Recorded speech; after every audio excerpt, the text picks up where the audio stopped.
This is Glen Valley Foods in Omaha, Nebraska on June 10th. There was a raid that removed about half the company's staff, 76 people in total.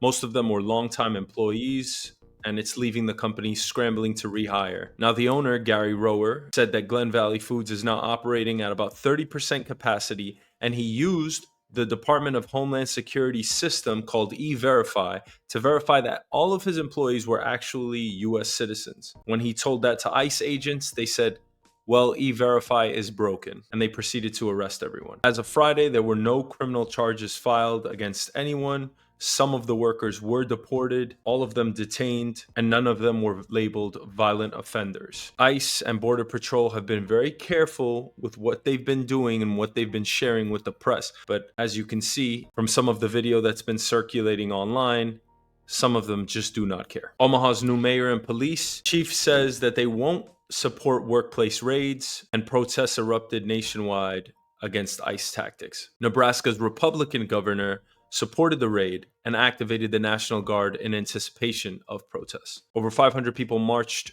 during the College World Series, highlighting the immigrant contributions and community distress. President Trump has since come out saying that he will no longer raid farms and would like to keep the good immigrants inside of the country. So what are we leading towards? A reckoning of some sorts. We are going to see how this country will operate without immigration. And I keep calling this out because on one side, you can agree. Republicans won the vote. They have their man in. And what Donald Trump is doing, technically, is not illegal. It seems unruly, disorderly, unfair, but he is taking care of immigration.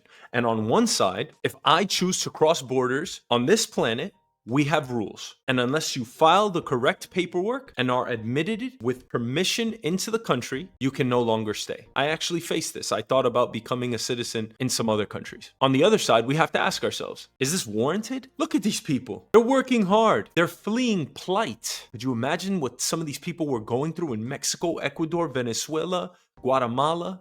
All over the world. Why do you think they're here? They're here for a better life. Now, you might say, go through the right process. My parents did from Egypt, but we're dealing with a birth rate crisis in this country. Do not forget it. And actions like these only deter and push away the global populace from wanting to emigrate here. It's downright scary. There are anecdotes all over the media showing that people don't even want to visit the United States because they're worried about Border Patrol. They're actually worried about being detained at the airport. It's this type of uncertainty and the approach that we're taking that begs to question why now and why in this manner. Let me know your thoughts.